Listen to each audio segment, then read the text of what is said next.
को मैं करवाने वाला हूँ चैप्टर 1 के। क्वेश्चन इस प्रकार का आता है कि आपको एलसीएम और एचसीएफ निकालना होता है और आपको दिखाना होता है प्रोडक्ट ऑफ टू नंबर्स। हमारे पास ये 26 है और ये हमारे पास मान लो 91 है, तो 2 से करेंगे तो ये 13 हो जाएगा और 13 से करेंगे तो 1 हो जाएगा।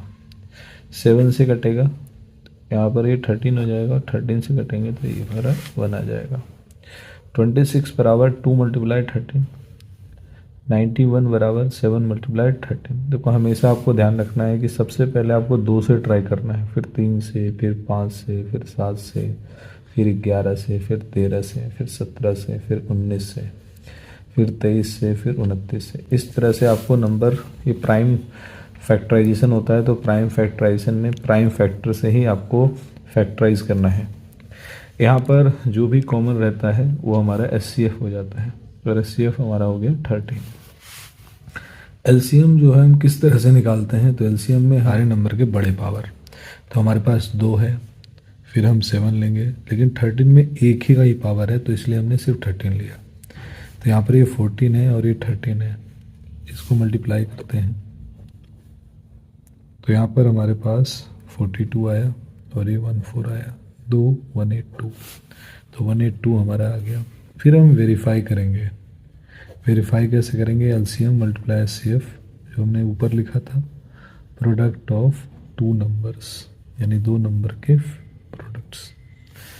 अब यहाँ पर जो है 20 हमारा 182 जो है एलसीएम आया है, और एचसीएफ जो आया है हमारा 13 आया है।